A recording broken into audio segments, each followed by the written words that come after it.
झालं okay ready sir आज नेमकं सुनावणीमध्ये काय काय झालं? वाल्मिक कराड यांच्या जामीन अर्जावरती देखील युक्तिवाद झाला. तब्बल 3 तास सुनावणी चालली.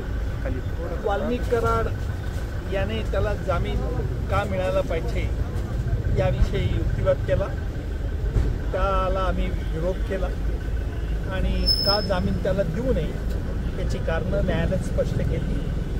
त्याचप्रमाणे दुसरा आरोपी विष्णू चाटे यानेही मला या खटल्यातून मुक्त करावे, कारण माझ्याजवळ माझ्या विरोधात कुठलाही पुरावा नाही अशा तऱ्हेचा त्यांचा युक्तिवाद होता.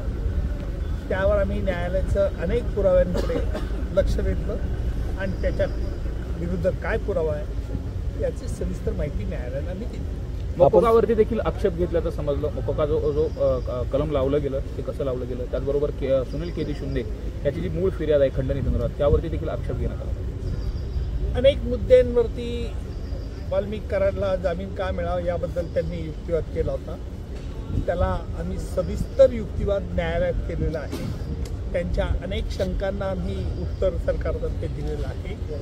त्याबद्दलचा निकाल तर न्यायालयाने 30 ऑगस्ट रोजी ठेवलेला. अटक आहे ती बेकायदेशीर आहे, तीच तशा पद्धतीने झाली गेली नाही असा देखील त्यांचा एक मुद्दा असा होता की वाल्मिक कराडला अटकेच्या वेळेला त्याची अटकेची कारणं सांगण्यात आली नाही. त्यावरती आम्ही न्यायालयाला त्याला जे कारणं सांगितली होती अटक करतेवेळी तसेच त्याच्या सही असलेला दस्तऐवज देखील न्यायालयात हजर केला.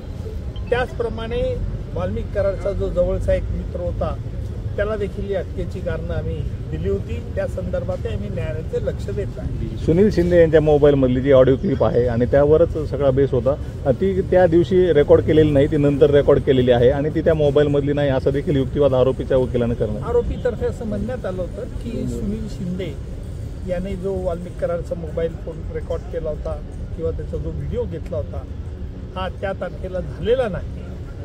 या बाबतीत आम्ही न्यायालयाचं CDR ज्याला कॉल डिटेल रेकॉर्ड म्हणतो हे स्वतंत्ररित्या नोंदवले जातात त्याच्याकडे लक्ष वेधलं आणि त्या कॉल डिटेलच्या रेकॉर्डप्रमाणे त्याने फोन केल्याचं वाल्मिक कराडने विष्णू चाटेच्या फोनवरून वाल्मिक कराड बोलला होता त्याची नोंद आहे असे न्यायालयाच्या आम्ही दृष्टिक्षेपात आणलं.